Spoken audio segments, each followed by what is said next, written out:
Pour certains agriculteurs, la culture hors saison représente un défi de taille, mais avec les bonnes pratiques, elle reste tout à fait possible. En effet, cultiver contre saison n'est pas simple, mais certains maraîchers y parviennent.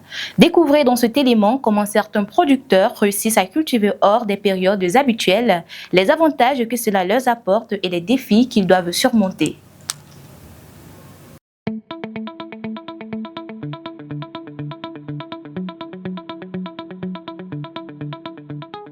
En maraîchage, chaque culture possède une saison qui lui est propre, une période idéale pour garantir un bon rendement et une productivité optimale.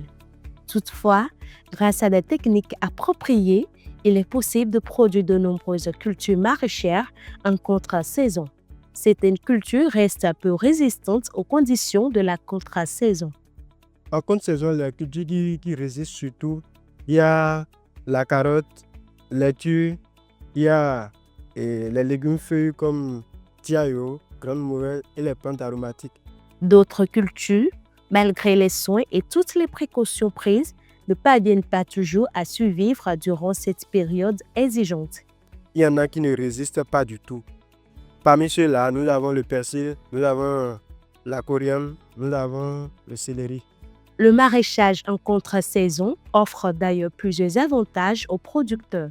Quand nous sommes pendant la saison des pluies, il y a beaucoup de producteurs, même ceux qui ne sont pas du domaine, se lancent dans la production pour pouvoir trouver un peu de sous et gérer leur situation financière.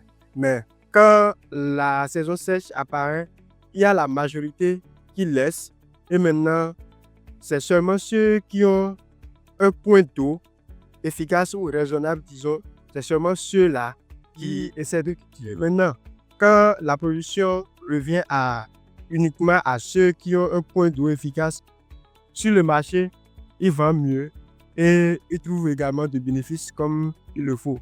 Les avantages en contre-saison, c'est que toi, tu en disposes le produit. Le produit est à ton niveau. Parce que tout le monde ne produit pas en cette saison-là.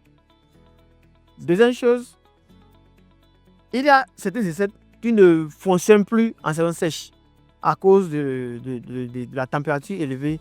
Ces recettes sèches n'existent plus. Donc, nous avons la facilité à produire en cette période-là. Vous gagnez le triple de prix que vous devez, de votre bénéfice que vous devez normalement gagner en saison pluvieuse. Parce que d'abord, le produit sera cher. Vous aurez seul sur le marché. Vous voyez en saison sèche. Et là, vous maîtrisez votre produit, l'écoulement sera très facile. Cependant, cette activité n'est pas sans difficulté. Les maraîchers doivent souvent faire face à de nombreuses contraintes. Surtout en contre-saison, on est fait face au niveau de la source d'eau. Surtout ça, c'est l'eau. La disponibilité de façon permanente de l'eau. Première chose. Deuxième chose, le contrôle des maladies. Très important. Et il faut maîtriser aussi le marché. Parce que la production en contre-saison nécessite beaucoup de moyens. Donc le prix devait être élevé. Ce que les acheteurs ne reconnaissent pas souvent. Pour lutter contre les insectes et autres ravageurs, les maraîchers ont mis en place des systèmes adaptés pour protéger leurs cultures. Pour ce qui concerne les ravageurs, ici nous sommes dans une production agroécologique. Donc on essaie d'utiliser les pesticides biologiques comme l'huile de Nîmes ou bien la piscine. Maintenant, pour mieux gérer les ravageurs en contre-saison, notre fréquence de traitement pendant la période des pluies n'est plus les mêmes.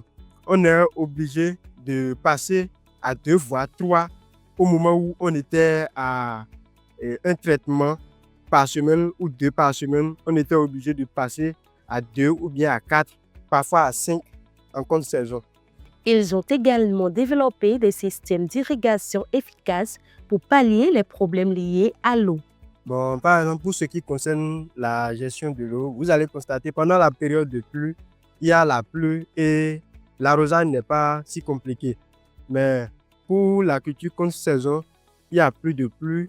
Nous ne sommes pas au bord d'une rivière pour pouvoir en profiter. Donc, on est obligé d'installer des systèmes d'irrigation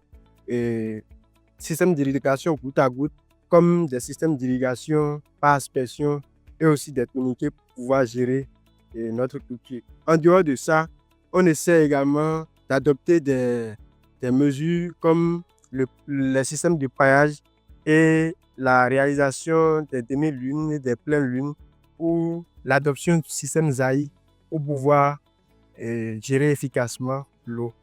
Et pour la gestion de l'eau, il faut avoir de l'eau permanente. Et il faut avoir un système d'irrigation adapté à la culture mise en place. C'est très important. Le maraîchage en contre-saison offre de belles opportunités, mais seul un suivi rigoureux et une bonne adaptation aux contraintes permettent d'assurer le succès des cultures.